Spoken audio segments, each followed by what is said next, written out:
मित्रों नमस्कार। Parameter of law के इस चैनल में मैं आपका मित्र अशोक शर्मा रिटायर्ड जज आपका हार्दिक अभिनंदन करता हूं। आज मैं स्टैम्प पेपर के बारे में बताने जा रहा हूं।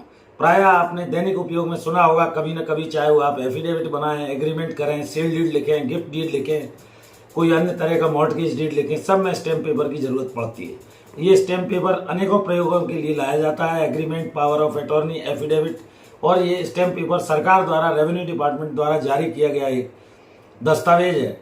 इस पर ये इश्यूज रेवेन्यू डिपार्टमेंट करता है और ये वैलिड होता है।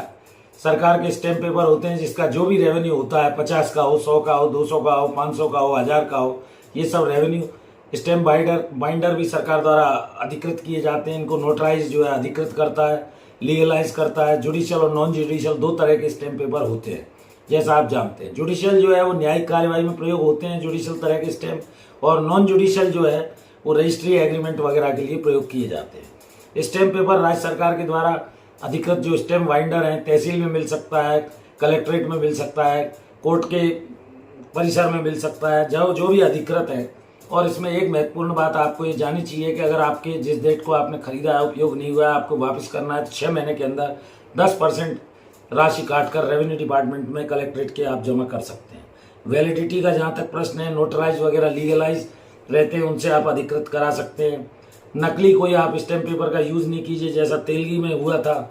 और क्योंकि ये सेक्शन 255 आईपीसी के अंतर्गत एक ऑफेंस की श्रेणी में आता है। उदाहरण देता हूं कि ए ने बी से कोई चीज खरीदी या उधार दिया, 6 माह तक वो स्टैम्प पेपर वैलिड है। स्टैम्प पेपर पर ही एग्रीमेंट करना चाहिए, नहीं तो आपको कोर्ट में जाने के लिए लीगल एक्शन लेने में दिक्कत होगी।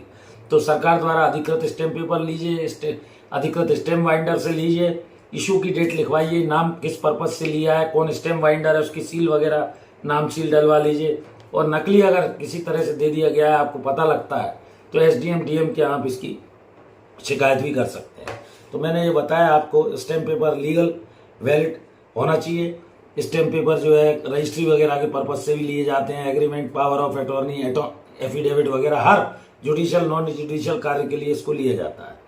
तो जब भी आप स्टैम्प पेपर लें, सरकार के रेवेन्यू डिपार्टमेंट का लें, इसकी पहचान कर लें, अथोराइज डीलर स्टैम्प पेपर का बाइंडर ओसी से लें, और कोर्ट वगैरह के लिए लें तो जुडिशियल स्टैम्प लें, अदर पर्पस के लिए हो तो नॉन जुडिशियल। नई जानकारी हो तो पता करने के बाद, तहकीकात करने के बाद, जैसा मैंने बताया, अगर नकली ले लिया गया है सेक्शन 255 आईपीसी के अंतर्गत, तो उसमें 10 साल तक की सजा का भी प्रावधान है। वीडियो कैसा लगा लाइक कीजिए, शेयर कीजिए, जुड़े रहिए पैरामीटर ऑफ लॉ चैनल से।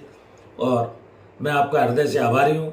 करीब 39,000 मेरे सब्सक्राइबर हो चुके हैं। एक और विशेष अनुरोध, मेरी धर्मपत्नी श्रीमती अर्चना शर्मा का भी यूट्यूब पर एक चैनल है, उसे भी आप अभी तक अगर सब्सक्राइब नहीं किया है, सब्सक्राइब करें, वीडियोस देखिए, लाइक कीजिए, शेयर कीजिए। मैं आपका हृदय से धन्यवाद अर्पित करता हूँ। इस वीडियो में यहीं तक, कल फिर मिलते हैं नए वीडियो के साथ। नमस्कार।